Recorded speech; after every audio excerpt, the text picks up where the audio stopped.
जैसे जैसे घोड़ा गाड़ी काली घाटी की ओर बढ़ रही थी, ठिठुरन भी बढ़ती जा रही थी। ठंड के अलावा रात को भेड़िए बन जाने वाले प्रेतों का डर सबकी हड्डियां तक जमाए दे रहा था। ये आवाज कैसी है? शायद उधर पहाड़ियों के पार तूफान आया है, जल्दी इधर भी आएगा। हाँ, अरे जल्दी चलो। जैसे जैसे घड़ी की सुई आगे बढ़ रही थी, तांगे वाला और बेरहम होता जा रहा था। तभी पहली बार दूर से आती भेड़ियों की आवाज सुनाई दी और साथ ही तांगे वाला पहली बार बोला, 1 घंटा पहले पहुंच गए। आ गई काली घाटी? और क्या, भेड़ियों की आवाज सुनी कोनी, इसके आगे से उन्हीं का राज शुरू होवे। पर थमे लेने वाला तो आया कोनी अभी तलक है? बोलो क्या करें? मैं उतर जाता हूँ यहीं। माथा फिर गया है थारो, जान कोनी प्यारी। यहाँ 10 मिनट भी खड़े रह गए तो भेड़िया फाड़ खावेंगे, थमे हड्डी तक चबा जावेंगे। तो फिर क्या करूं?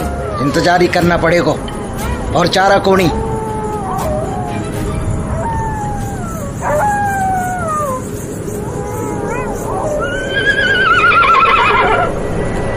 अरे ये तुम्हारे घोड़े को क्या हुआ? ये शाही बग्गी आ गई, उतरो से, यहाँ से आगे वो ही ले जावेंगे तमें। वो सचमुच शाही बग्गी थी। रंगीन कांच की खिड़कियां सुंदर पर्दों से ढकी हुई थी। उसके सामने एक ऊंची सी सीट पर बग्गी वाला सवार था और उसके सामने 4 शानदार 8 फीट ऊंचे चमकते काले घोड़े। एक ही पल में रणविजय का डर भाप बनकर उड़ गया। बग्गी देखकर ही लग रहा था कि उसका क्लाइंट उसकी अच्छी खातिर करने वाला था। जैसे ही बग्गी पास पहुंची, बग्गी वाला बोला, क्या भाई, आज तो कुछ जल्दी आ गए तुम। क्या करते, घनी जल्दी थी थारे मेहमानों को। मैंने कब कहा इससे कि मुझे जल्दी पहुंचाना है? कुछ भी बके जा रहा है। बग्गी वाला आगे बढ़ा और बड़े अदब से रणविजय के सामने झुक गया।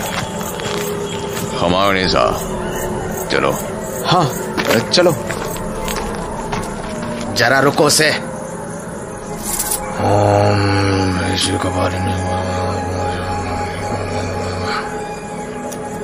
ये मंत्र सारी रक्षा करेगा, अपना ख्याल रखना से। और हाँ, कुछ भी हो जावे, इस ताबीज को खुद से अलग को नहीं करना।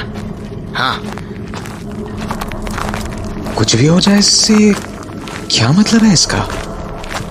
दिमाग चकरा देने वाले सवालों में उलझा रणविजय उस शानदार बग्घी की ओर बढ़ा ही था कि बग्घी वाले ने उसका हाथ पकड़कर उसे चढ़ने के लिए सहारा दिया। बड़े बड़े पंजों वाली उसकी पकड़ इतनी सख्त थी कि रणविजय की आह निकलने को हुई। अजीब सा था वो। कंधों पर काला सा चोगा डाले, काली पगड़ी और उसके नीचे से झांकती उसकी लाल लाल आंखें। जब वो बोलने के लिए मुंह खोलता था तो उसके नुकीले दांत चांदनी में भी चमक उठते थे। भाई टांगे वाले, सांप का संभाल देना।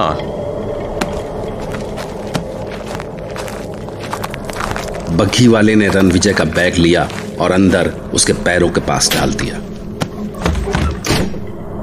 बग्घी अंदर से शानदार थी। नर्म गद्दीदार सीट्स और मखमली पर्दों के अलावा पैरों के नीचे बिछी मोटी कालीन। मालिक तेरा ख्याल रखने को बोले आप खास मेहमान उनके। सर्दी बहुत है, जरोखे के नीचे बिलायती दारू है, 2 घूंट लगा लो, ठंडी भाग जाएगी। रणविजय ने खुद को सीट पर जमा कर कंबल लपेटा ही था कि तभी चाबुक की आवाज सुनाई दी और बग्घी हवा से बातें करने लगी।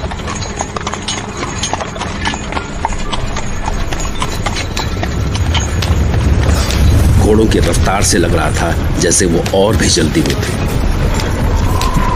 पहाड़ी रास्ते के दोनों ओर पेड़ों ने रास्ते के ऊपर छत सी बना ली थी, इसलिए रास्ते पर अंधेरा सा ही था।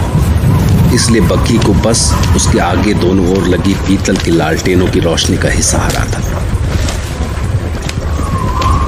क्या कहते हो, कब तक पहुंच जाएंगे रत्नागढ़? चलो। हाँ भाई, कुछ पूछा मैंने, कोई जवाब नहीं। ये जगह ही अजीब नहीं है, यहाँ के लोग तो उससे भी अजीब है।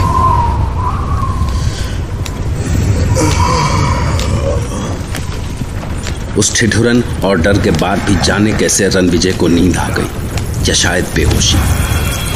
उसे लगा जैसे कोई पंजे उसकी गर्दन की ओर बढ़ रहे हैं। अपनी पूरी कोशिश के बाद भी वो उन्हें अपनी गर्दन की ओर बढ़ने से नहीं रोक पा रहा था।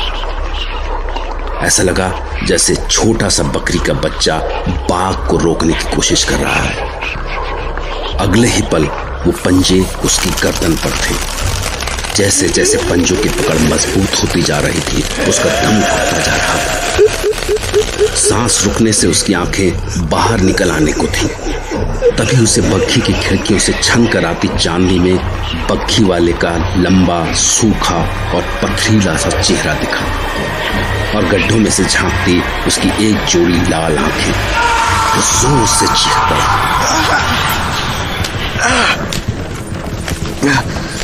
क्या हो गया सा? कोई अंदर आ गया क्या? नहीं, कोई सपना था शायद। सपना था शायद। हाँ।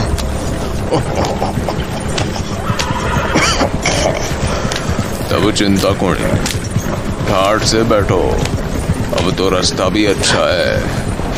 क्या कहा तुमने? कोई अंदर आ गया क्या? क्या मतलब? कौन आ सकता था अंदर? जान दो सा। वो सब ना जानो तब भी अच्छा। क्या बक रहा है ये? कोई क्या ना जानो? कौन आ सकता है गाड़ी के अंदर?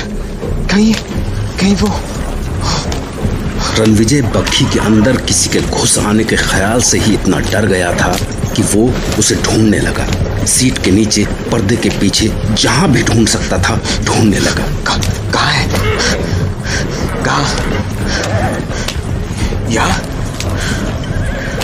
कहाँ गया? कहाँ है वो? अंधेरे में कुछ दिख भी तो नहीं रहा। या शायद आया ही ना हो अंदर। हाँ, शायद कोई नहीं आया अंदर। हाँ। बग्घी इतनी तेज रफ्तार से चली जा रही थी कि अगर पहिए के नीचे कोई पत्थर आ जाता तो वो घोड़ों समेत सैकड़ों फीट नीचे खाई में गिरते और भेड़ियों का शिकार बन जाते। ये हो क्या रहा है? बग्घी बार बार उसी रास्ते से क्यों गुजर रही है? हाँ? क्या ये उसी रास्ते पर चक्कर काट रहा है? हाँ? सड़क के बाईं ओर वो टेढ़ा सा पेड़ चौथी बार दिखा है अभी भी। पर क्यों कर रही है ऐसा? क्या मैं जिंदगी भर इन्हीं पहाड़ियों में भटकता रहूंगा? पूछूं उसे। सुनो। नहीं, क्या फायदा, ये जवाब तो देने से रहा। कुछ देर बाद उसे वक्त का ध्यान आया और उसने अपनी पॉकेट से निकालकर माचिस जलाई। समय क्या हुआ है? 12:30। हे भगवान, उस सवारी ने कहा तो था कि काली घाटी में आधी रात के बाद भेड़िए बन जाने वाले प्रेतों का राज होता है। तो क्या ये जानबूझकर रास्ते में आधी रात कर देना चाहता था?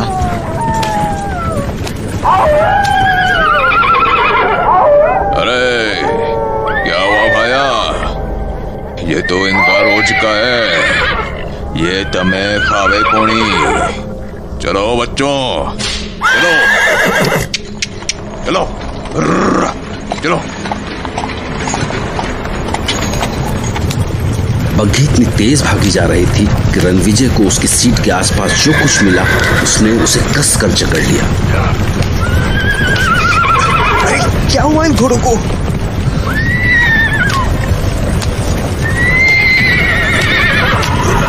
रोको इन्हें, भगवान के लिए इन्हें रोकते क्यों नहीं?